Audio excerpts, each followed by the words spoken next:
Live from the studios in Walnut Hills, California, this is LuchaWorld. This is your host, Vandal Drummond. And I'm here with Fredo Esparza. I still like when Conan asked me what the name of the podcast was, and I was like, LuchaWorld Podcast? It's like, we didn't really think El Gran LuchaWorld! It's like, I wasn't really going to come up with a name for it. I just want to say, if I had more money to buy a new outfit, I'd like to do a character to team with White Pork called Vaca Loca. Have you seen him recently? I have not seen White Pork lately, but whenever I see the Wyatt family on WWE, I think, yeah, it's truly creepy, but White Pork is even creepier. They should add a White Pork as the fourth member. Just have him show up.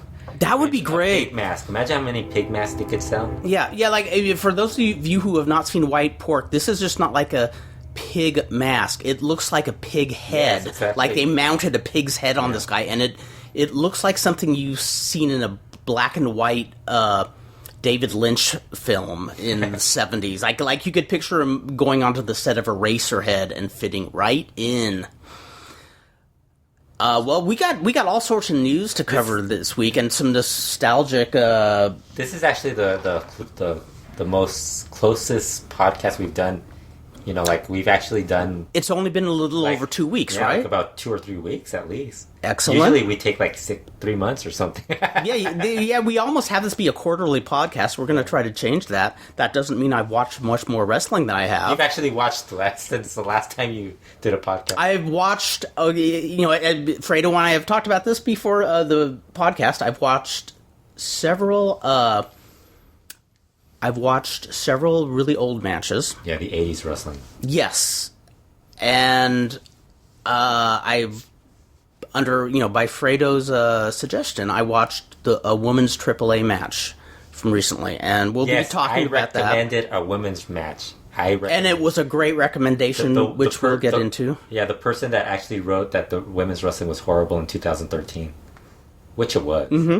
For yes. the most part. Yes, there are some good women wrestlers in Mexico. We've talked about this with CML. You only have a few leaders. Yeah. With the women, like you were saying, Amapola, who is my current fave in CMLL as far as the women go. But you have a lot of ones who... And Marcella. Yeah, but you have a lot who can't lead a match, who can't carry each other. They're kind of awkward and... They're green. They're green. Well, I think that's the quota. For every promotion, there's basically 2 women. Mm-hmm. Because in CML it's them 2, and then in AAA it's the Apache sisters. Yes. And then everybody else is just okay. And while this is the only AAA women's match I've seen in quite some time, if most matches are representative of this, they're not doing too badly. In 6 years, probably. Yeah. A lot has changed. Where are the Moreno sisters? Where is all these other... Yeah, they're not still there. Yeah. What? Cynthia, I think. Talk to me. She's an independent now. I can't remember. I think she's an independent. Yeah, I only told you to watch it because I think it was because I was really horrified by Taya Valkyrie's bump, her drop kick. She does a drop kick and lands on her back, and it just looks really awkward. But I think it's more her just having awkward... She just bumps awkwardly. Yeah, she works her butt off. She's a hard worker. She has a great presence.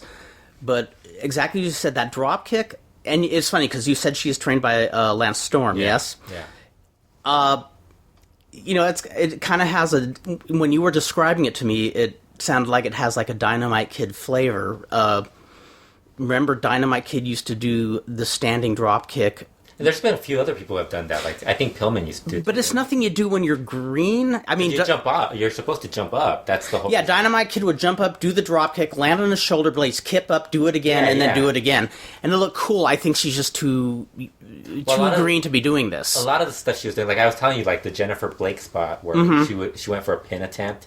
But the way, even her, although I think she's actually improved a lot more, but I mean, there's a lot of hesitation in how they yes, work her. Yes. Because I mean, you see Fabi and Mary, and they're just going all out. There's no hesitation. But when Jennifer Blake and Taya are in there, it's they're the real thing. Yeah, they're trying, but it's still a little. It will be interesting to see how they are, say, in another few months, because they're better than I'm not a big Taya Valkyrie fan, but I mean, she's better than the Divas. Oh, God, yeah. God, this isn't one of those things where they're just creating this horrible mess in the ring. It's awkward, but still, it's an enjoyable match. You know, it's... Did you see that Meltzer and Ryan Alvarez were talking about Oksana versus one of the Funkadactyls or whatever they're called? You're like, you don't even know who they are. It doesn't. I know Oksana, but I don't know the Funkadactyls. Yeah, no. One of those girls. Another girl. The girl was going like for a try for a pin attempt, and Oksana was standing over her, and she just dropped the knee right on her face. Oh, she broke her orbital bone. Man. And I was like, I thought, okay, it's an accident or something. But the way it looks, it just looks like she just was being a bitch and just like dropped the knee on her. It looks horrible. Like, that's something that I think, like, a real professional, like a real legit wrestler would have beat the crap out of that girl. Oh, yeah, you would have paid for it. I think the Apache sisters would have beat the shit out of her. They would have. Remember we were watching that show at Pico Rivera where... there was that one girl from TJ that just beat the crap out of that. Because that girl was messing up, so she beat the shit out of her. Yeah, and that's what. And that's not the first time she did that to her. I believe it. She did that. She did that to her at a show where it was like it's like this YouTube it's on Facebook. It became like this Facebook thing where everybody was passing it around, but it's like an outdoor building, an outdoor arena, and you could see all these people outside their apartments watching the show. That's great. I love it. You just see her beat the shit out of that girl. Wow. And it was the same girl. Because if you remember that... and bless Hudson Envy for coming in. And was the one that got her away from her. To just make sure she wouldn't get hurt. That gives big kudos to her. She's cool. Yeah, we should talk about Mini Chessman passed away. Very sad news. It sounds like there's a plague of like a strain of pneumonia. Yeah, because Cerebro Negro's been sick for like the last month. Wow. He's been in the hospital for over a month with it, and I think that's what the other guy, the AAA staff member, passed away from. Oh, that's right, Nunez. Yeah, Jesus Nunez. Yeah, and I think somebody else did too.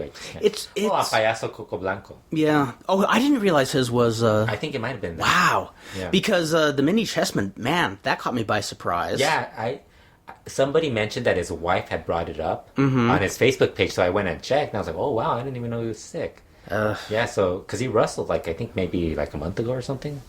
That is so scary. Well, pneumonia is a sneaky thing. Yeah. It's, well, when I was a little kid, I was in the hospital for over a week with pneumonia. Wow. I think nowadays they'd give you 2 aspirin and say, good luck, hope you don't die, give you some antibiotics. But, yeah, it's a serious thing. But I did hear something recently on the news about a particular strain of pneumonia going on. Yeah, because I noticed somebody...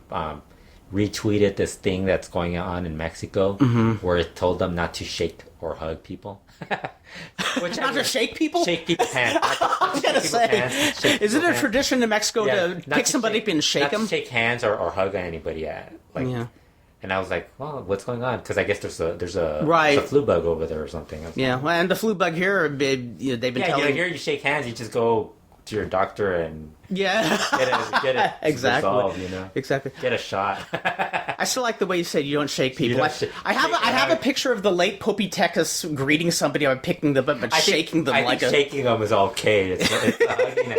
It's basically everything that we do at a wrestling show that's not okay.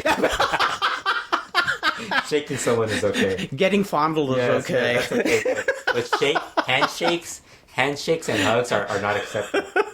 Which brings me to the Young Bucks. I don't mean to laugh about this. The Young Bucks. Did you hear about the Young Bucks were going to work in Mexico? I heard that. This past, what was it? When was the 11th? That was yesterday, right? Mm-hmm. Yes. Matt Jackson was in a match in New Japan, and he broke his hand in 2 places. Oh, bummer. So he might not be able to go to... I guess today he's going to go see a doctor here in the U.S., and I guess he'll find out if he can wrestle. He thinks he's going to be out for a few months. Wow, I wonder if he's going to tough it out. Yeah, I know. That's what I mean. I would think he probably won't because it's his hand. Yeah. Well, speaking of toughing it out. Yeah, please tell me the injury. Yeah, but please, when you told me this on the phone last night, tell us about Cometa. No, not Rey Cometa. Puma. Oh, Puma. I'm sorry. Rey Cometa's okay now. I told you that. I think that was the last show. But we're talking. Puma. Puma had Puma and Tiger were in a tag title match versus Hiro Maya Jr. and Delta, which is actually okay, but it could have been better. I think part of it was the injury. Puma suffered in the first fall. Puma suffered a torn bicep. A torn bicep. Torn bicep. Kept wrestling, but I think the other part was that I think there was a lot of like I don't know, like Delta and Hiro Maya Jr. for whatever reason weren't meshing well. So like a lot of their tag double team moves just didn't come off right, and a lot of that has to do with Delta. I think it's both, because I think Hiro Maya Jr. is a singles wrestler. Yes. He's basically a guy who could work singles, and Delta's very like tries to be Hiro Maya Jr. Oh. And he can't be like Hiro Maya Like he's Jr. trying to follow his moves and just isn't ready. Trying to be at his level, and he just isn't at. Well, his level. So Puma kept working with the torn bicep. Well, and obviously they probably knew he was hurt. I wonder if that kind of threw them off. And the thing is, like him and Tiger, if you watch what they do in the ring, Tiger is the guy who does like the drop kick, the super kick, and Puma's the one that lifts the guy up. He's basing.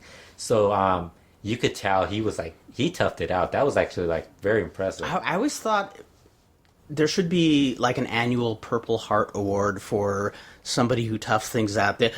He worked the next day too, like the Puebla show. Yes, and that's the other thing. I think, wow, what a tough dude. I think that's probably going to raise him, move him up the ladder. It probably will. In the long run, assuming his bicep doesn't get destroyed. That's the and the only thing wrong about having a Purple Heart Award is I could see, well, no, I don't think Brest would be foolish enough to do it, but you can see some indie guys saying, I'm going to show it, I'm going to get hurt, and I'm going to keep wrestling. My arm got hacked off, but I can still go. And then that's when you get addicted to painkillers. Yes. It's only a flesh wound. It's only a flesh wound. That's where it all falls apart. Who else was that? But it was funny because we were talking about Sin Cara and how everybody was like talking about his finger injury and stuff like that. Yes. And like these two guys are still toughing it out. Exactly, and they probably were making they're probably making like a fraction of what Sin Cara was making. Exactly. Yeah. But it's just one of those things. Some guys can tolerate pain a little more than other people. Oh, totally.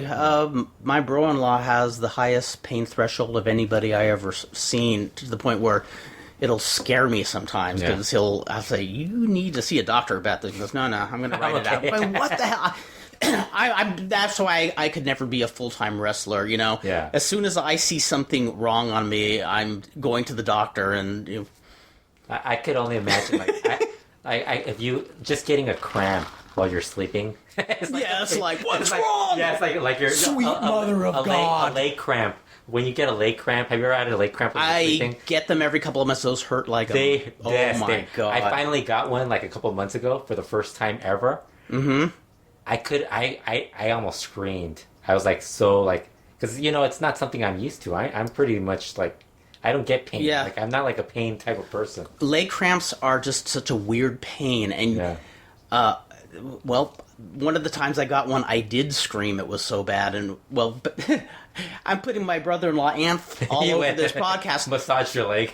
No, it was the first time I ever took a soma, because he was in the next room, and once he had hurt his back so bad that he was, given some somas, and, only used a few of them, and when he heard me screaming, he comes running. What's wrong? What's happening? Are you being attacked? And Elena's massaging my leg, and then he went and said, "Take the soma." And in like 15 minutes, it felt so much better. I was like, and I'm the type of person who's just going to like wait it out. So it's like I just exactly. I'm just going to wait it. Well, that's what I typically do, because when I took the soma, I also realized, oh my God, I realized why this is so addictive. This is amazing. You feel good. It's scary how good you feel. The only medication I will take is maybe NyQuil, and that's basically it. No, that's smart. That's basically it. That's not even like, I have to be really sick to be drinking. No, the less you take, the better. Your immune system is meant to be challenged. Speaking of medication, let's talk about Sin Cara. No, just kidding. Because he's looking a little bit bigger lately, but no, actually, he's back in Mexico now.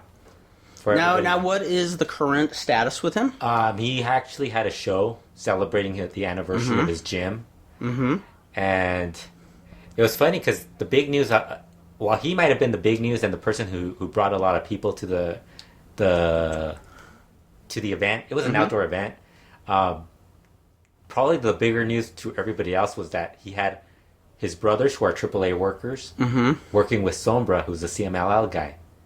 Yes. So there was a lot of controversy off of that. So now, of course, Sombra can't take a vacation, can't maybe not work a show without everybody not thinking there's something going on. Just him appearing on that show created quite a buzz. He's going to be in the rumor mill going forward from now on. Wow. And he actually said at the show he was happy in CMLL. And if there's somebody who you could believe, I think him and Guerrero Maya Jr. are probably the two guys I could believe. Are they considered two of the more down-to-earth guys? Well, Guerrero Maya Jr. is a really good... We've met him. He is a very nice guy. He's a very nice guy. But Sombra, just the place he's at. Yeah. None of those guys who are at his position leave CMLL. It's usually like guys who are kind of wavering in the... You don't really... very rarely, because the guys who do leave are guys who are complaining a lot. Like Dr. Wagner Jr., you knew he was going to leave because he kept complaining about being in CMLL. Right. He was complaining about not being... And these guys haven't complained. Sombra's kind of like in the Nero Casas, Blue Panther kind of, Atlantis kind of group that... I think he would be taking a huge risk to be jumping to AAA or anywhere else because he's got such a solid spot, and I could easily see in AAA him kind of being lost in the mix. I actually think he would be fine because he's big enough. He's a big enough guy. He's a big enough guy where I think the only thing I would worry about, and this is being honest, because I know Dave Meltzer and I know Conan, they're going to use the charisma thing on him a lot. They're going to pull that card on him, and they won't push him. Yeah, that's what... boy. And I get along with Conan, but I know he does. He is big on charisma. He won't push the guy if he doesn't think he's charisma. I have to say, in this case with Dave Meltzer and Conan, man, do I disagree. Yeah. I think that guy has a charisma, and it's an unlikely charisma. It's the most bland wrestling outfit. His name is like the simple, like Sombra. But he still gets over beautifully. Yeah. I love watching him. Not just because he's a good technical wrestler. Yeah. I just think that would happen because there's a track record in AAA that guys who don't have charisma or who are not conceived to not having charisma don't get pushed. Rey Cometa, Aerostar. Yes. Rey Cometa, how is it possible that this guy goes to CML, Rey Escorpion, guys who never got a shot in AAA, go to CMLL, and all of a sudden these guys actually have drawn houses. They actually had Rey Cometa drew a big house at that one show where him and Stuka, who's another guy who doesn't have a lot of charisma. Yes. Versus two Japanese dudes, and one of those Japanese dudes is like one of the shittier workers in CMLL. Yes. But I would worry about that, and I think the only way I would go is if I knew the AAA deal in the U.S. was I was involved. Right. Like if I was one of the people involved, like that I was going to go there. Because if it's not going to be that, why go? Exactly. Because CMLL, you still have New Japan. And there's a lot of... there's nothing in Japan that can match what New Japan can offer. Yeah, there's a ton of wrestling in Japan, but it's New Japan is still, I think, the go-to place if you want to go. You never hear any major problems. There's not this whole risk that it's gonna fall into the ocean and be done with. Exactly. Noah, when that Kenta rumor was when he went to the WWE training center, everybody started oh my god, it's the end of Noah because Kenta's leaving. All Japan, the same problem. Wrestle 1, you never know what's going on. So it's I would probably just stick with CMLL, but you never know. These guys are... I think the surprise is going to be somebody that it's either a mid-card guy in CMLL, an independent guy already that's already been there that's coming back. Yeah. Or it could be somebody that Jarrett's bringing in. Because I actually find it weird why Jarrett hasn't brought anyone in. If he's going to start his own promotion, don't you think these guys should have a little exposure? Good question, yeah. Because Jarrett's supposedly going to start a new promotion. I remember hearing the seeds of that rumor a few weeks ago, and like I said, I've been way off the radar. And I tried to get it out of Conan. He wouldn't. He told me. Okay. He told me that it's under wraps. Yeah, he told me Jarrett won't even tell him. Okay, so it's well, then I guess we're not meant to know yet. Yeah. You must tell people about the new Japanese presence in CMLL. I'm going to be watching tonight on YouTube, looking for stuff of him, just based on what you said. Yeah, Kamaitachi is basically his character is what is it? It's like a ghost squirrel or ghost weasel. I love it. That has blades. I love it. But except the blades were like actual blades. God, that's beautiful. So what they did with the character, the outfit, they put the blades within his armbands. Oh my god! So they're like these plastic looking armbands, but it looks like the hokiest looking outfit you could ever find. Like it's just like it has like fur. I think it's fur looking stuff. Beautiful. But it's like even worse than the Namahagri outfit. Remember the original? No. Oh, that's awesome. So, but then like when he gets in the ring, he actually works the gimmick. Like he actually does all the spots and stuff like that. Oh. So he's actually pretty good. I was actually surprised at how he was much better than I actually expected him to be. It's the first thing I'm doing when I get home tonight. I am going to be I think finding footage of him. I think the key to the New Japan guys is that they wear like funky outfits. Mm-hmm. They're good. Yes. But if they show up like with weird haircuts without mask, they're usually shitty workers. Yoshihashi and Tachi, they both suck, so there might be something to it. But yeah, he's pretty good. I was surprised at how good he was. Wait, Tachi, which one? Tachi was the blonde, the bleach blonde. Yeah. Okay. Shitty worker that takes off his pants. Yeah. Okay. Yeah, he's shitty. We should talk about AAA's Rey de Reyes. Yes, let's talk about that. La Parca, Paraguay Junior, and Zorro are the first three in the group and to reach the finals, and that's why everybody's thinking the Sombra rumor started again. They have the next block in I think not this week, but probably the next week, and one of the guys in that block is a surprise. So everybody assumes it's either Sin Cara or and then Sombra came in, but I think it's probably going to be a mid. It might be somebody who's from the past or something, Right. or it might be somebody like mid card guy. I don't know. I mean, there's so many. I mean, CMLL has been debuting so many new guys. Somebody has to kind of get it in his head that hey, all these guys coming up. I mean, maybe I should leave. Yeah, no, it could benefit somebody to make a jump. Yeah, because all these guys who are moving up are really good. Like, I mean, I don't know. Have you haven't been watching CML lately, right? I've the only besides that women's match, the only thing I've watched in CML over 2 weeks are Nero Casas, things involving Nero Casas. Normally that would be the truth, but no, in the last few weeks I've just been watching some from the DVD set of the 80s, which we'll talk about later too. Well, they've been debuting a lot of, not only debuting, but they've been elevating a lot of younger guys, like the Barbaro Cavernario. Mm-hmm. I don't think you've seen him, have you? I've heard of him, but I have not seen him. He works in Guadalajara, looks like a caveman. He's this young, like, 19, 20-year-old guy, but he dresses like a caveman. Dig it. So they created a new Peste Negra, which of course they stopped like a week later. That's where I heard of him. I saw the new Peste Negra. I don't know if they're actually going to keep going. I think they are because he's in the finals with Mr. Niebla. But him and Herodes Jr. have moved up, although Herodes Jr. dropped down again. So I don't know. Something's up with that. Oh boy. Well, he's not as good. He's not as... Barbaro Carbonario is really good. Like, he's a good worker. Herodes Jr. is still a little... He's more charisma than still a good worker. He's still a little green. Blue Panthers kids have moved up. Felino's sons are moving up too. Like, they're kind of like in that middle upper echelon. I dig what a family presence there is in CML at this moment. I mean, there's the making of some cool and they angles. brought I think I told you about the Monterrey guy that I thought was really good, Rey Hechicero. Yes. He's now in CMLL. Oh, cool. And he's really good. Ooh. He does this submission spot where it's like a Cobra clutch, but he spins the guy around like. Oh, nice, nice. Like kind of like the giant swing. Years ago, if Colosso Colasetti had a smaller guy, he would do that. He would clamp the sleeper hold on the person and spin them around, and it looked really cool. And Chicero's kind of like Goro Maya Jr. Guys who are more they know that there's guys who can do all these new flashy moves, but they're more believers of bringing back the older stuff.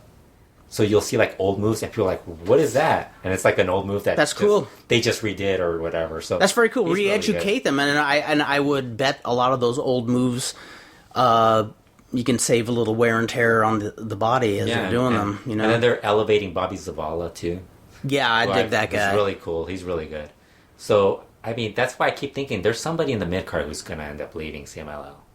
Just because there's so many guys. I mean, and then like the guys who they've elevated have been so much better than the guys that are like Ray Cometa's. They've been using Ray Cometa somewhere a little higher. He's actually been working a lot of indie. Yeah, that's why I'd like both CMLL and AAA to thrive eternally, because the more they do, the more people are going to have the opportunity to jump and barter for and I think higher pay.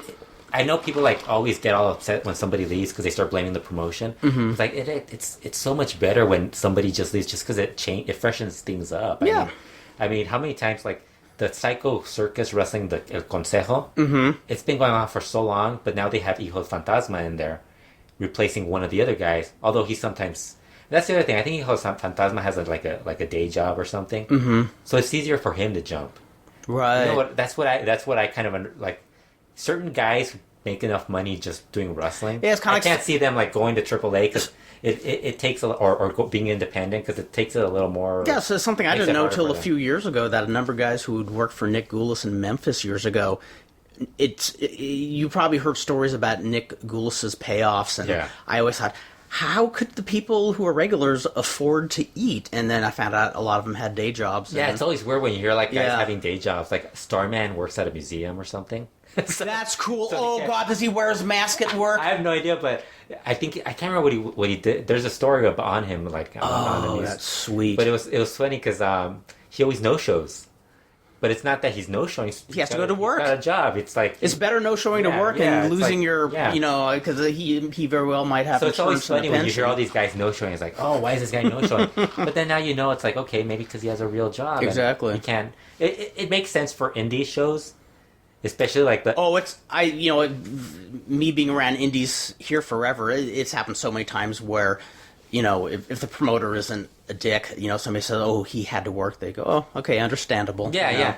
Or they have a family get-together. Like, I'm surprised guys don't no-show more often based off family get-togethers. Like, lucha wrestlers, I'm guessing a lot of those guys no-show because they have to go to, like, a birthday party or some family thing. What I think is cool function. Is there so many times in the All Nation Center, it's all the family. The family would be there at the matches. You see a whole crowd of people off in one corner, and it's like one of the wrestlers' families. Well, the Legend Show here in when we go to the Legend Show in LA, there's always like families like everywhere. I love it. Telling us to stick around longer because it's families there, and it's like, we don't even know these people. Yeah, and they're having barbecues out in the parking lot. I love it. I love those. We don't know these people. I love those old timer shows. First of all, we don't know the people, and we're scared. We're scared. Why? I know a number of the people. Yeah, but it's funny. A lot. Sure, you know. The biggest shock to me was the last Legend show we went to.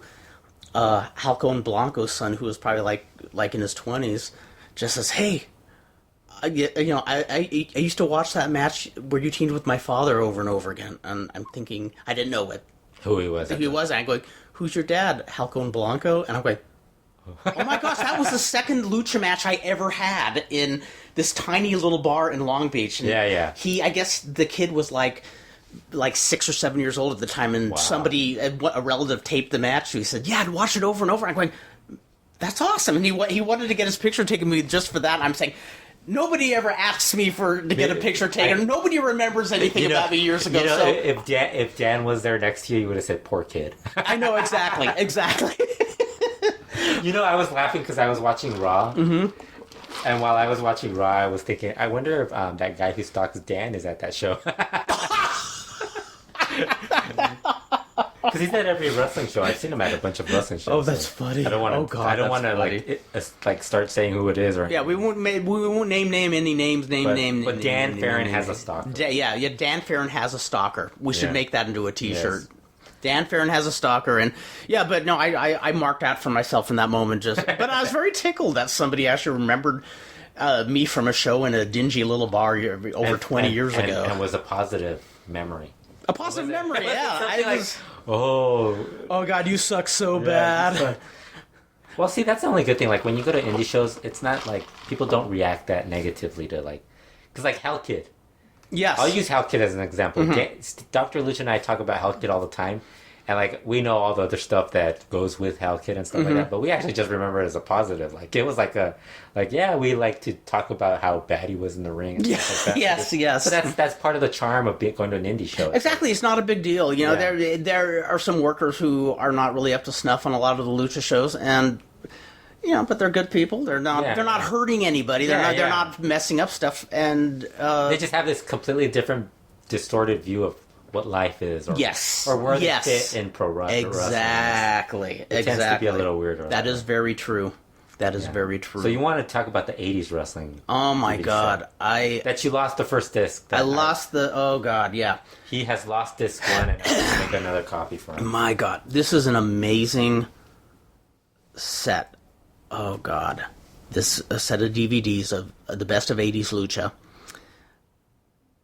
And yeah, the first disc, I watched about half of it and I was cleaning house in a hurry because people were coming over and I have no idea where I put it, and I'm begging Fredo to replace it for me because it is so good. It has Canek versus Fujinami, Canek versus Don Corleone. It has the who was Don Corleone? I can't remember. Tony Rocco, who I think is one of the most underappreciated wrestlers. He was the shiny guy at Wrestle Reunion, right? Yeah, the super tan guy. It's so weird because when you see the guys in person, they're like you're the same height or you're taller than them, but then when you watch them on film, they look gigantic. Yes, like he looked like a giant. I don't remember this, but he looked a lot bigger than he did in person. He did, and it has the famous Sangre Chicana versus MS Uno Apuestas matches, which that first one, I think, even after seeing it for the first time over a year later, I think that's probably my favorite hair versus hair match. How about the appreciation now to Sangre Chicana? 15 years later, after I would tell people that he was really good. You know what? You're one of the ones who told. No, I go on the record saying I didn't see Sangre Chicana for the first time till 1990. And he wasn't bad, but I was saying, hey, what's all the rage about? It wasn't until Fredo encouraged me to see some of his vintage stuff. That guy was a rock star. Yeah, that guy was amazing. That guy was a great, great worker, especially as a babyface. Yeah. I thought he was even better as a Technico than a Rudo. But what the match that I wanted to talk about today is that match between Canek and Don Corleone. Tony Rocco in 1982 wrestled in UWA under a mask as Don Corleone. Very nondescript match. I bet you a lot of the fans knew that it was Tony Rocco under the hood because he had wrestled Mexico many times. Oh, he did? Okay. And if you look at his boots, it has the Olympics. The Olympic symbol on it. Symbol. Yeah, those are the exact same boots he wore for years. And in Mexico, they billed him as Tony Stone. I know, it's funny, kind of like pulling a Blue Demon in reverse there. But they should have named him Antonio Stone. Antonio Inoki Stone. Antonio Inoki Stoned. Hey, next Incredibly Strange Wrestling. That's the gimmick. That's the gimmick. But one of the reasons I loved seeing this match was when I grew up, Tony Rocco was such a great mid-carder. He was a guy who was such a dynamic babyface. How great is that? What are you giggling about? One of the first pictures you find on Tony Rocco is him tanning. Oh my God! With some other dude. Who's that other guy he's with? I have no idea. Let me click on it. That's funny. Yeah, Tony Rocco, that's the other thing. He is a sun worshiper, very much in like a lot of the guys like Freddie Blassie and John Tolis were. Oh, he was. I'm surprised he didn't have skin. I admit it. I remember the time we saw him at Wrestle Reunion. Yeah. I was saying that's a deep, deep tam. He should probably. Oh, it is him. Oh, the other guy's the other guy. Yeah, it's Tony Rocco, and that's Tony Rocco, right? Yes.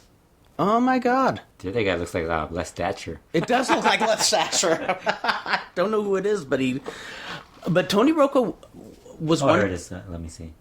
Okay, we're getting a read on. Retired trainer Byron Stanfield. I've never heard of him. I don't think he's a wrestler. Maybe a bodybuilder or something? Yeah, professional beach bum. Sounds like a good job to me. Power to anybody who can do it. It's so cool. They're still going on. That's pretty cool. I mean, because this is from 2012. Tony Rocco was still in really good shape. December 13th, 2012. We saw him he was hanging Only in LA can you go get a tan in 2012.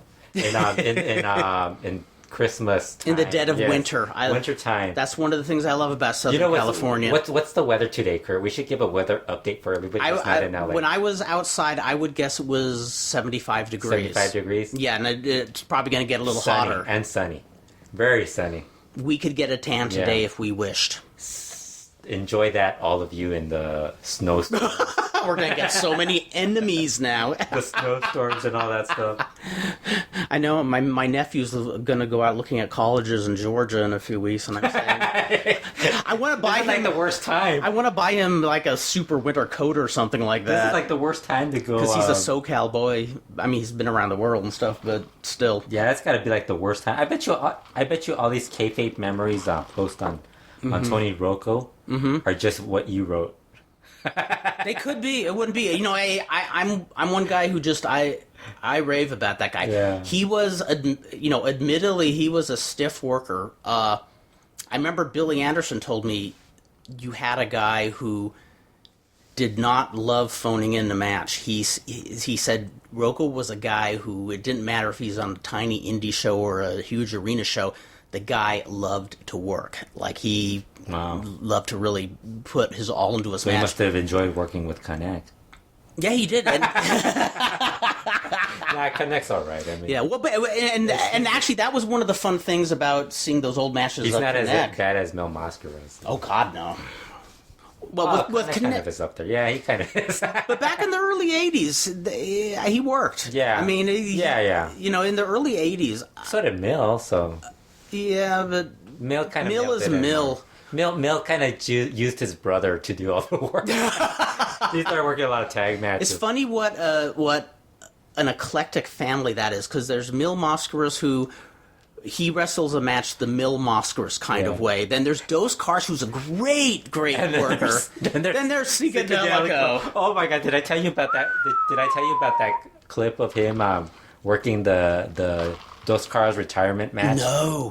It's funny. He gets in the ring and he does an arm drag. The most uninspired looking arm drag. Like, he just flips him over. Like his arm barely moves. And then he does it again. He does the spot where he gets knocked down and he can't get up. Oh my God. He did that in an IWRG show, and I was like, my God, that's now a spot where I don't know. I don't even think it's like a real, like, his spot. I think it's legit. He can't get up. I think it's legit, and I'll tell you why. Horrible worker. He was a horrible worker, and I was on a few indie shows in the mid '90s where he was, being used in the main event. And when he walked, he was a nice guy, but when he walked in that dressing room, he looked like he was hurting. Yeah. I mean, he wasn't walking briskly, let's put it that way. Was he any good, like, when he was younger? No. He was always... The only time I remember him being good... As a heel in AAA. His mic work was... great. Yeah, if Lucha Libre back in the day was more mic oriented, he would have been a great. And if all of the Americans understood Spanish, exactly. I didn't. I'll be honest. I didn't know what he was saying, but he wasn't stammering, and he had a great, powerful voice and people. He was getting heat from. I always think that's kind of what holds back a lot of guys. Mm-hmm. Like, when it comes to American fans liking lucha, they don't understand Spanish. Whereas with Japanese wrestlers, they're more willing to accept because of the work rate. Yeah. But I mean, I'll watch an interview and it's like, in Japanese, I don't understand a single word the guy is saying. So it's like... Yeah, and I think that's why if you ever wanted to get international appeal, don't rely too much on the microphone. Yeah. Do as much as you can in the ring and make it so anybody can understand promo, it. You need to accept that you're not going to be a big star outside of Mexico or the United States or wherever you're from. You're not going to be like the... Because it's funny, I remember in 1972 when I started watching, Spanish stations would sometimes show wrestling from somewhere in Mexico, definitely not Arena Mexico, just somewhere. Deportivo Leroy. Fredo was telling me about an arena called Deportivo Leroy, and I said, is that after Leroy Brown or Leroy McGurk? But I'd say it's like this movie, and I just can't remember the name. The name of the movie. Yeah. And what was the line from the movie? I'll find it just using that line. Hold on, I'll look for it. And what is that line? For our guests listening. Kiss my Converse. Kiss my Converse. I love it. Which Kurt doesn't... I feel very old. Kiss my Converse. But there's a lot of stuff that I'm amazed you don't know. But it's because you were like in a different stage in your life. Oh, totally. Stuff, and you were into wrestling. I could make references to shows like What's Happening The Last Dragon from 19. Oh, Barry Gordy's with the movie Barry Gordy made. I think that might be it. With who was the woman in it? In fact, the guy who starred in The Last Dragon appeared on an indie enough, they show. don't have a wiki page. I'm looking 1985, if I remember right. I go to IMDb. Actually, no, I just have to type in The Last Dragon. Yes. Well, back to Rocco. Yeah. One of the reasons I wanted to bring up this match is because I so often hear the phrase cookie cutter wrestler being used, where wrestlers do beautifully proficient moves, but they're all taught by similar teachers, and they're all kind of wrestling the same cookie cutter style, where they're all, nothing stands out. They don't look that individual. Are we talking about Delta again? We're talking about a lot of guys there's a lot today. Of If you want to see somebody who had a style that was unique and all his own, unless he took it from whoever mentored him, but Tony Rocco did a style that appeared stiff, and I heard he was kind of like Danny Hodge in that he would work stiff. But seeing his match with Canek brought me back almost 40 years. I forgot how just a simple thing like an arm drag looks so cool, because he'd do it and he looked like he's putting all his might into hurling the guy to the mat with an arm drag. I mean, his chest would stick out and he would really look like he was tossing the guy rather than just sweeping his arm. The other cool thing is when, he'd have the guy when the opponent would be sitting on the button, he had him in a headlock. He'd hold that headlock, then he'd raise his arm up and then, elbow him as he reapplies the headlock. Yeah. And the only thing that bummed me out was the fact that he was wearing a mask in this match. There's very little footage of Tony Rocco out there. Is Don Corleone any relation to Marco Corleone? Oh, it has to be. He had to be his father. Dad, right? He must be his father. We should just start. I guarantee it. We should start random rumors of these guys being related or something. Yes. I'll bet absolutely no money that he is his father. And people will ask these weird questions. But it's like my mom. Yeah. My mom thought, the director Steve McQueen, who directed. Yes, and did she think he was related to the actor? Yes, and I go, no, it's not. He's not related. I'm pretty sure he was even in the movie. I go, if he was in the movie 12 Years a Slave, he would actually have to be black. Because all the white guys were pretty well known. It was Brad Pitt, Benedict Cumberbatch, guys like that. Right. And so she kept insisting that it was. So I show her a picture of Steve McQueen, and she's like, I go, see, he's a black guy. She's like, oh, okay. Okay, never mind. But it's there's so many people who, if they hear a name, they think, oh, this guy must be related to him. I can't remember who, the Guerreros. Remember when people would get Juventud Guerrero's name wrong? And would write Juventud Yes, Guerrero? yes, I do. People would legit ask if he was part of the Guerreros. I was and no. When was it Barry Horowitz who wrestled as Barry Hart for a while as a jobber? Everybody said, oh, there's Stu's kid. Stu's kid. One of the funniest coincidences. My favorite was when Barry Horowitz was Bret Hart, and I first saw him, I thought, man, Bret Hart must have been taking some heavy juice. And must have been at the tanning salon a lot, because he really changed over the span of a year. I bought one of those tapes, those Mid-Atlantic tapes. Right. Those yellow ones. I remember those. Yeah. Those are at all the video stores. The first match was him versus Tully Blanchard. Mm-hmm. I would watch that tape religiously. I think it would be that and the Rock and Roll Wrestling. The Johnny Legend tape. The Johnny Legend tape. Every single day. I'd get out of school, I would watch that.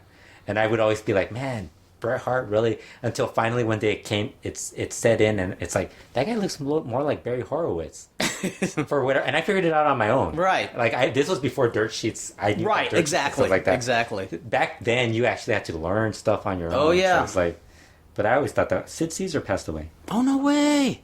Yeah, who is that? He was one of the people who ran with Mel Brooks. No, he is a very famous comedian back in the 50s and 60s. He's a guy who. Twitter is so depressing, man. They just throw out. He was pretty old though. He lived a long life. Shirley Temple passed away too. Yes. Shirley Temple, whose brother was a pro wrestler. Oh, really? Who was it? George Temple. George Temple? Wow. Was he good or? I have no idea. In fact, when was this? Like in the 30s? In the 40s, I believe. And if I remember right, he only lasted for a while and was kind of off the Temple. Oh, really? Like he actually got press off of being the brother of Shirley Temple. And he lived off of Shirley's earnings later. I wonder if he lived in her guest house later. I bet you. No, Sid Caesar was cool. Meltzer would know about that. He probably would. He was telling the story. Or if not him, Greg Oliver and Steve Johnson. He knew about the He was telling a story about the Samoans. Mm-hmm. But like everybody knows the Alpha Sika stories. Yes. In San Francisco, he was actually talking about when they first, like going back to like before those Alpha Sika, like the Peter Maivia. Even before Peter Maivia, how he got the name. Some promoter got the name wrong, so he became Peter Maivia. Right. Because it wasn't Maivia, it was like Mila or something like that, or some different mispronunciation. Yeah, I don't know what. Yeah, but I've read it before. The Last Observer, he mentions it, and it was like this really interesting story. It's like, man, Dave must have like all this information. Oh, he does. We gotta hook him up to the computer and like just get all the download all the information. Off of him. The other ones are Steve Johnson and Greg Oliver, who have uncovered so much history of wrestlers going way back to the 20s and 30s. Really? Well, when their book The Heels came out, I finished reading that. Yeah, I thought, okay, they can't outdo this book. This is good. Then they came out with what was the title? Heroes and Icons. I think so. When I was a little kid, the only book that existed that was really quality was a book called Whatever Happened to Gorgeous George. And by today's standard, it's not much. But when you're a kid and there's nothing about wrestling... But mine were the Scholastic... Remember the ones they used to sell in Scholastic? You get them when you were in school. They would give you like the Scholastic. Oh, I used to get those. They never had wrestling books. They had wrestling books in the early 80s. They had wrestling books. So I bought... The first one I bought was this... they were always black and... had like the Fabulous Ones on the cover and Kerry Von Erich. Oh, that's awesome. I can't remember the first one. The first one was Strange Tales of Pro Wrestling. I still have them, I think. I'll have to look out. And the other one, I'll probably get it for the next podcast. And the other one was this one where they just talked about like different stories that were going on in wrestling at that time. But like that was when I first heard of Hat Pin Mary. Yes. They had a Ray Stevens story, I think, on one of them. Oh, how cool. Yeah, like these really cool They stories. actually had some pretty cool stuff. Yeah, but it just seemed like stuff that... They were just telling the tales of like the angles. Right. Like they worked. But it was always very simple. Yeah, very trivia oriented. Yeah. And then there was the one I found at a Circle K in El Paso. Remember the Circle Ks? Yes, I remember. So they still exist here. Yeah, they do? Yeah. I'm so used to AM, PM, and 7-Eleven. And so they had a thick book called The Good, the Bad, and the Ugly. I remember that. Was that George Napolitano? Yes. Yeah. It was like the most... It just... The only cool thing about it was it had a ton of information on like 100 or so wrestlers. Yeah. And that's where I got all the information, like for Kevin Sullivan, guys like that. And I was like, oh my God. I had that book and it just ripped in half just because it was like one of those flimsy books. It was not well constructed. No, it wasn't well constructed. That was the same. There was a book called The Main Event that came out in 1980 by a lady named Roberta Morgan. And like if you were a casual fan, you really didn't know much about wrestling, it was an enjoyable book. It had a lot of nice pictures in it. But if you were even in the initial stages of being a smark, you just shade and said, "Oh," especially when she interviewed Mil Mascaras, and she said, "Mil Mascaras says the other wrestler who is famous as he is a guy called El Fanto." Oh, jeez. She got it wrong, the spelling. Oh my God. Yeah, no, you know. But it was funny because I think the most famous thing out of that book is the Andre the Giant picture with the 4 girls. Oh, that's such an iconic picture. That's the picture. That's the first time I saw it. One of who was the lady wrestler Vicky Williams. I remember. Yeah, but I mean, a lot of stories. I don't think the book was as bad as like the magazines. I think the magazines were when you get smart. Some of the PWI magazines were... those were all... Now looking... I enjoyed them. Yeah. Because I could always separate being a smart and being like... I did too. I got a kick. And I knew wrestlers... It's so funny because I remember I went through this phase where I couldn't stand the After mags because they were so hokey. But then, there was always one that would bring you back. Like there was always one. Yeah, and in hindsight, I love how hokey they were. But I also remember wrestlers. I talked to wrestlers who were saying, "Yeah, after my put some stuff in me in the magazine, I realized, oh, that's." The funny thing is that it was basically Apter and the writers who would actually write the interviews. It wasn't them actually interviewing. Oh yeah, yeah, definitely. Because I used to love those point counterpoint ones where I actually did that for one of my when I did the LuchaWorld Monthly, where I did the LA Park La Parka back and forth. Okay, that was based off of Bobby. That's awesome. That was based off the Bobby and Dennis Condrey one when they split up and did the Midnight Express. Yes. And they were arguing over it, and I was thinking, I don't think Bobby and Dennis Condrey would argue over this stuff. And then there was one like when computers started being a big thing, like in I think 91 was when computers, and there was one that said, "The computer proves it. The Steiner brothers are the best." They used to do that, world. And I was like, "Oh my god!" And I remember reading it. And I kept thinking, "Man, why don't they show us like the whole?" Because they said that they pulled in all the stats and all that stuff. And I remember that's how I even one of my first lists that I did. Somebody would ask me about this, and the computer basically. I love it. I love it. Oh, they did. They had done that since the 70s. In 75, they had. The computer battle royal, like if the biggest superstars were put in the battle royal, who would win it? And I was shocked because the last two in the battle royal were Ernie Ladd and Andre the Giant, and I was shocked that. And you're like, "Whoa! It took a computer to figure out." I know. No, what shocked me though was the computer said that Ernie Ladd eliminated Andre, and I'm going, "Wait, that would never happen." Because I remember that even that list. What was so amazing about it was that you think it's PWI. Mm-hmm. It would be like the Steiners, maybe like the the US groups, but they actually had Dr. Death and Terry Gordy before they were in WCW as one of the top 5 teams, and Stan Hansen and Dan Spivey, and I think they had Misawa, one of the Misawa tag teams. Oh, that's cool. The Misawa Kawada tag team. That's cool. Yeah, so it was actually pretty interesting. My favorite computer story though in the Apter mags was.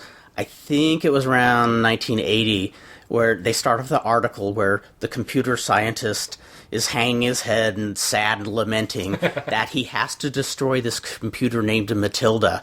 It was a computer he was designing to, I can't remember, solve the problem to world hunger or something like that.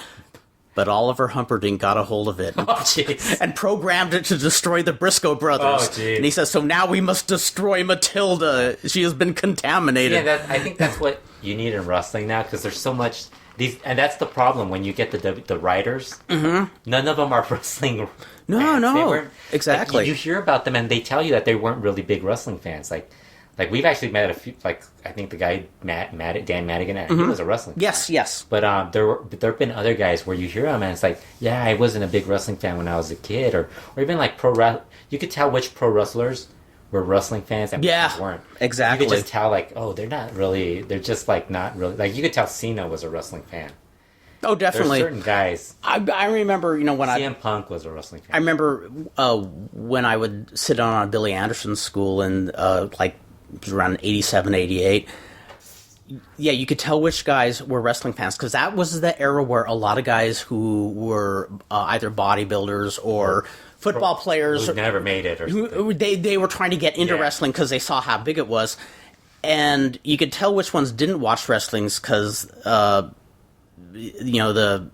sporty types of football players or the weightlifters said, okay, I'm going to blow their mind. I'm going to do this, then I'm going to give them the suplex so they're never going to forget. While somebody who watched wrestling since they were a kid would talk about how they're going to sell for the audience and that kind of thing, where these guys thought, oh, it's a power move that's going to get over, and that's all you need to do is It's going to be a power slam. Yeah, you have to have a good finishing move. That's what will get you over. It was funny. Now there's no such thing as a finishing move. Everybody does that move like 1,000 times. The ones I love are the guys who, what I loved about Scotty 2 Hotty and The Rock is The Rock made the elbow smash a finishing move years after it stopped being a finishing move, and Scotty 2 Hotty did the worm, which is the most ridiculous move, but it's great. It's often awesome, and fans pop for it. Yeah, certain guys are just... Rey Mysterio is one of those guys. Mm-hmm. Yep. You just can tell he's like a... He gets it. Yeah, he grew up a wrestling fan. Yeah. You can tell the second generation guys. Yeah. And a wrestling family. He had the great advantage of growing up with a wrestling family. You can tell like guys who grew up in wrestling families. Like, we were talking about Jeremiah Jr. He was talking about how he was a big wrestling fan when he was a kid. So that you could kind of see that. You could tell the difference when it's a guy who's just like doing it because he's a big guy. Yeah, and especially when you're a little kid, you remember what the bad guys would do to piss you off. And you do it. You do it. Exactly. You add it to your... You know what you're doing. I remember what excited me and what what was so dull it would make me go to the kitchen for a Coke or something. But anyway, that's why I was bringing up Canek and Tony Rocco. It's just if you want to watch somebody with a really individualized style, and like I said, I think the only other match and a great tan. And a great tan. I don't think you see it in that video though. A little bit, but not as much. No, he's always a sun worshiper, but not like he has been lately. The only other match you really find of him on YouTube is versus Fujinami. He wrestled Fujinami a lot of times. Corleone? Yeah. Mark Rocco. Tony Rocco, yeah. That's Tony Rocco. Yeah, he actually went to Japan. Yeah, I saw those. I've seen those. Yeah, a number of times. I've seen many. And here in LA, they would wrestle each other frequently, which leads me to think he is probably a requested I think he must opponent of Fujinami. He was working with him like almost every other like DVD that you get from New Japan. Yeah. New Japan Classics. It's like every other show is like a Tony Rocco versus Fujinami match. Exactly. Although I think they repeated a lot too, so it's like they did wrestle each other frequently. Yeah. I mean, whenever Fujinami would come here to LA, it's like the Orton Cena match over there. Yeah, exactly. Except it's not every week. Except it's not like a daily type of thing. Every week, I think they worked like twice in the last week. Yeah, probably. Yeah. Mm-hmm. This is true. They're trying to break the record of Chavo Guerrero and Roddy Piper the number of times they've wrestled. That's what they're trying to do. They're trying to find a way to like. I'm kind of curious if there's like a record of who's wrestled the most times. Like that would be interesting. Yeah. Flair and Steamboat have wrestled 1,000 times. Quite a number of times. Yeah. If I was... and Blue Panther have been wrestling a lot lately. This is true. But they haven't been wrestling. If I was a betting man, if I could put money on it, I would bet that Chavo and Piper are in the top 5. Really? I mean, they were in... I mean, Piper came into LA territory late 75. Did they televise all of them? Or would they at least televise a lot of them? A lot of them. Was it to the point where you would just turn it off? Yes, it got to the point where I turned the channel because I've seen this 100 times. The funniest example, in 1977, after they had already wrestled each other jillions of times, they're saying, this Friday night, you must see it. Chavo versus Piper. It will be unlike anything you've ever seen. This will not be on TV. And this was live Wednesday TV. They're advertising for, the upcoming Friday night. Yeah. Then they say, tonight's main event. In this corner, Chavo Guerrero, his opponent, Roddy Piper. A 2 out of 3 fall match. It's Wednesday night, and they're barking about the Friday. I swear Mike LaBelle was trying to do a tax write-off. He must have been trying to lose money, or either that or the bookers had a great sense of humor. I just remember there was always these weird, I remember World Class would have matches where it was like The Simpsons, one of The Simpsons versus Eric Embry. Yes. It would happen all the time. It was like, oh god, not again. Not again. It is time. And it was before Eric Embry kind of turned cool. Like, I think Eric Embry was okay as a worker. Yeah. For whatever reason, he was fine before that that World Class run. Because I remember him in Southwest doing some of the stuff. I didn't see him, but watching him on video. But then that 1 year where he was the junior heavyweight champion and was still thin. Yes. Was the most difficult time to watch him wrestle. And then he disappeared for a couple of months, came back, and he was overweight, ridiculously overweight, and he became cool.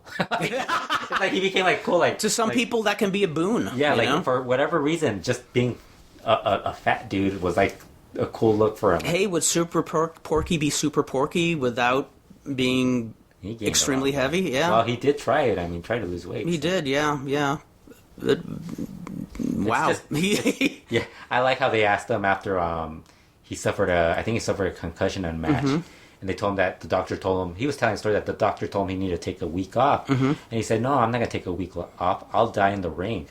Really? I'd rather die in the ring than take a week off. That Dr. Jerry Graham used to tell me that. He says he said, you know, I love being in the ring and I'd love if I could die in the ring. You know, he actually said that. Sure, leave us all traumatized. I know. Seriously, I mean, sure, it's nice for a guy like that to say that, but I mean, you're thinking, you can't think of yourself. You got to remember that wrestling fans. Oh God, yeah. Your family, they're all going to be there seeing that, and it's like that could kill the business too. I mean, just people are going to be depressed. Oh, I remember just seeing an injury that freaked me out. It was Tom Pritchard wrestling Ray Evans, and when Tom Pritchard made his big comeback, everything was going well, and then he threw Evans into the ropes, top rope snapped, and he fell out backwards on his head, and just everything stopped. And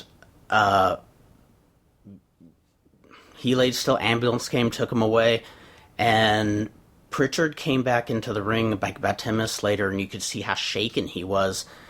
And, you know, having, you know, the days of kayfabe, he, when he goes into the ring, all the fans start cheering him for what he did. Because he was a babyface. And the first thing he did, he was a babyface, and Ray Evans was a great heel. He died very young, but it wasn't because of that injury. It was because he was a very self-destructive person. Yeah. But Pritchard came to the ring and just was trying to talk sense to the crowd. Yeah. Says this isn't a good thing. He had to do the kayfabe thing, saying, "Yeah, I don't like this guy," but he says this isn't a good thing. This guy could be seriously hurt. And yay! So yeah. I felt bad for him because they the fans. More. He could be seriously hurt. Yay! Oh yeah. You know, I love the Memphis studio shows just because people would like just scream like the worst. Exactly. And you would just see them cheer on like the worst stuff. Well, I'll never forget the anecdote that Jack Briscoe said so many times is when he was feuding with Bobby Shane, who was a top heel, and Bobby Shane was killed in the plane wreck that Gary Hart and Austin Idol survived. Yeah. There's one other, I think, in the plane with them who survived.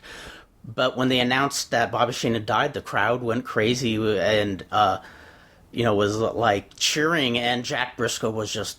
He's like, dude, he's dead. Yeah, he was devastated, and I can't remember... I wish I could remember who it was who told Jack Was there Briscoe. anybody said maybe he's not dead? Well, today they it's would. A work. It's a work. They would today. Yeah, today. They would today. Yeah. No, in fact, I think he wrote this in his biography. He just was devastated and said, "I'm ashamed to be involved in wrestling right now. I'm ashamed, of these fans." And somebody said, "Jack, don't feel bad. You know damn well if Bobby Shane could see this, he'd say, 'Oh my God, I'm the greatest heel ever.'" like they really hated me. Jim Cornette talked about riding because he hates flying, and he talked about when he was in World Class, I think, or I think World Class or WCW or NWA WCW. Yeah, and he talked about how he was in a plane and it was he got in, he was fine with it. Because the only reason it was fine was because Gary Hart and Ric Flair were in it, and he's like, they've already been in a plane crash. What are the odds? What are the odds? I love that story. I love that. I always laugh. I was like, man, that's actually true. Maybe fun. Ric Flair, if I ever decide to go to Mexico, Ric Flair can be in the same plane. Hey, that could be a travel package. Yes. That could be a way for Flair to make money. Yes. I will be in the plane. What are the odds? Yeah. Now, I know Gary Hart is no longer with us. Is there another wrestler who survived a plane crash that we could... Ric Flair's the only one. Yeah, okay. Now, if we could arrange a plane crash and make sure the wrestler survives, but we could have a travel package. They were small planes, weren't they? The small planes? Yes. And, where today it's like a lot of, overdoses and, heart attacks and stuff. Yeah, we're doing wrestlers these days. Back then, it was usually travel because they'd be traveling. If they took a plane, it was usually a small plane. It was usually in cars, and they were logging so many miles that they'd lose sleep. They'd lose sleep, and some wrestlers love to pound down drinks and go on long, do long trips. That's how you used to roll, huh? Exactly. You know how I love drunk driving. You know how much I love it. You're old school. That's your whole. You came in. Well, I was popular because this was your pre-lucha days. My pre-lucha days, I was popular because I was the only person who would stay sober. And the reason I stayed sober is not because I'm a teetotaler, it's because I said, somebody has to drive, you know? You were scared. And I was scared because I knew that most of with maybe one exception, all the guys didn't give a second thought to getting behind a wheel plowed, you know? But you kind of got the territory in late, like the 80s wasn't... This was 1981. California wasn't as big a... It wasn't as big a territory. Yeah. Oh, but I've heard famous stories about guys who would have their, I'm not going to say who, but have their bottle of Jack Daniels handy. That's in the VIP section of our podcast. That's right. We name names in the VIP. We name names in the VIP. Yeah, $15 for the whole year. That's right, for the whole year, and 25 cents a piece if you want extra names. 25 cents per name. I mean, some of them are well known. It's not like it's that big a secret. But and the South was a favorite place because, Meltzer's talked about this a lot of times back then. If a wrestler was a key name, or they'd get pulled over, they'd be drunk, and the guy would say, "Oh, you're so and so. Oh, just be careful," And Dr. Jerry Graham always would tell me, "Hey, if somebody's giving you a hard time, tell them you're a wrestler, or if you're in a restaurant, tell them you're a wrestler." Yeah, sure. And I heard that sometimes that actually would work back in the 50s and 60s if wrestling was hot in a territory. But I don't think Vandal Drummond's going to go to Norm's and say, "Hey, I want VIP seating tonight." But I remember what I was starting on is the Heroes and Icons book, and when I was comparing it with the Whatever Happened to Gorgeous George, one of the most interesting characters that Joe Jarrett wrote about in that book was a guy named Whiskers Savage, who was a huge draw for the promoter Morris Siegel in the 30s, and he just wrote some anecdotal stuff about him. And he was the most fascinating character to me. Yeah. And I remember for years, once the internet was around, I'd be Googling stuff about him. I'd find so little. Who was that other wrestler you told somebody about? Wasn't a real wrestler, but what was that? And somebody like Ace Womack. Yeah, Ace Womack. Dr. Jerry Graham, in a very our Slam and Stan, our fake Slam and Stan character. And Bix looked up Ace Womack, and I think he found something on him. He found something, but I wrote it. Yeah. It was. Oh, you know what it was? That led to you reviewing your Amazon.com. Yeah, what I did was I channeled the spirit of Dr. Jerry Graham on my Amazon.com review and said, why wasn't... Oh my God. It was a book called The Top 100 Wrestlers, and I'm saying, they didn't put in Ace Womack. Yeah, Doc one night was, enjoying his spirits. Because I know right after Dan, I think Dan sent me a message or something, and we were like, well, we got to make sure Bix doesn't bring this stuff up. We don't want to hear another Amazon.com review. Oh, I do, though. No, but I remember he had a falling out with Tim Flowers and talked about, I used to wrestle for his dad. I brought everybody in. I even brought in Ace Womack. The man so tough, Vince McMahon paid him $50,000 a year not to wrestle. And I'll never forget Ace Womack, whether he existed or not. Yeah. But no, Whisker Savage not only existed, but... It's a cool name, though, Whisker Savage. It's a great name, and... awesome if he didn't have a beard or mustache or anything. He had a big beard and mustache. No, if he didn't have it, it'd be like... Oh, that'd be funny. Yeah, it's like Whiskers. He has a partner who's a mini called... Yeah, he's not even a savage. Very, very sane guy. And his manager is a mini who's called El Gigante. But no... It was a cute story, but when I was Googling, I'm saying, I wonder if that was more anecdote and hype and stuff. But Johnson and Oliver actually got really thorough information, and even a photo of Whisker Savage. Oh, wow. And this guy was such a character. He was a failed boxer, and by all accounts, he knew hardly any wrestling moves, just a few.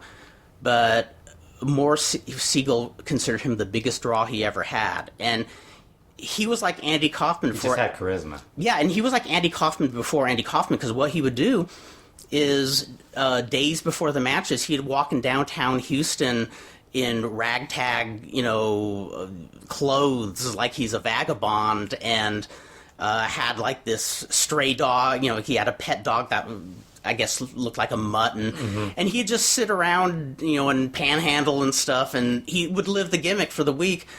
And apparently it wasn't so much like the Lou Theszes that drew huge in Houston during that time. It was Whisker Savage. Wow. And I can't remember exactly how they phrased it, but at the end of the article, somebody was visiting Morris Siegel, I think after he retired, and he had pictures of all the wrestlers. And that's where somebody asked who. And said why, and somebody asked, "Why isn't Whisker Savage in here?" And he says something like, "Whisker Savage deserves a room all of his own," like as if he was. And he has a whole shrine on that. Yeah, apparently his matches were just very simple stuff, but people flocked to see him, and so man, it's cool how many wrestling historians are, from Steve Yohe to so many guys now writing too, and really doing hard research. I just want to salute them. So many guys now doing that. Well, you know what's interesting about this podcast? What? We covered a lot of lucha, but we covered a lot of non-lucha too. So I was laughing because Super Luchas did a top 5 moves from like the early days, and they had like the stomach claw and the no way. Yeah, and they had like this other. They had this other move. I can't remember what it was, and I was like just thinking, man, that's true. But guys don't use those moves anymore. It's like you would use that. People laugh at you now that you're using that finisher. It's like. Unless you were somebody like The Rock, who I guarantee could turn the claw into something exciting. Oh, the heart punch. I used to think the heart punch was so awesome, but I did too. I think it was more a Knox Baker thing. Yeah, because Knox Baker looked like a scary motherfucker. He did. I used to be scared of him, and then and then you met him, and he's like the nicest guy. It was he is. He's a funny guy, but I remember being terrified of him when I was a kid, and then when I got to know Ed Moretti was in Japan when he and Haystacks Calhoun were there. Yeah. And my fear went away when he said he saw them playing poker for pennies and nickels, and they I guess Calhoun thought Ox Baker was cheating and said, "You dirty mother effing cheat," and they got up and were like swinging clumsily at each other. And my favorite was when I was a kid trying to explain Ox Baker's heart punch to like my dad, who told me it was it didn't work, and I would try. I mean, it didn't matter how much they told me it wouldn't work. I would tell them religiously, no, it does work. He actually stops his heart for a few seconds. I love and he wakes him up. And it's like one of those things like they don't believe you or anything. It's like, exactly. They just think you're being stupid. The hokiest move I ever saw that I loved, and I even did it once, was in '74, John Tolis, instead of doing his knee drop, he came up with a move called the corkscrew. He wore a loaded glove, and essentially what he put a headlock on his opponent, and then he gave them a noogie to the temple. Yeah, like that. Like, I loved I think I've seen that. I've seen that. Oh, it was so awesome. There's just some moves where you like the back rake you don't see as much anymore. Yes, I love that one. Yeah, why don't people do that more? Like, and I mean, the announcers are already used to that sort of thing. They could explain it. I mean, they can't explain like a back cracker and stuff like that, but they can explain some of the older stuff. Exactly. It's not like there's not this big, huge turnover in announcers.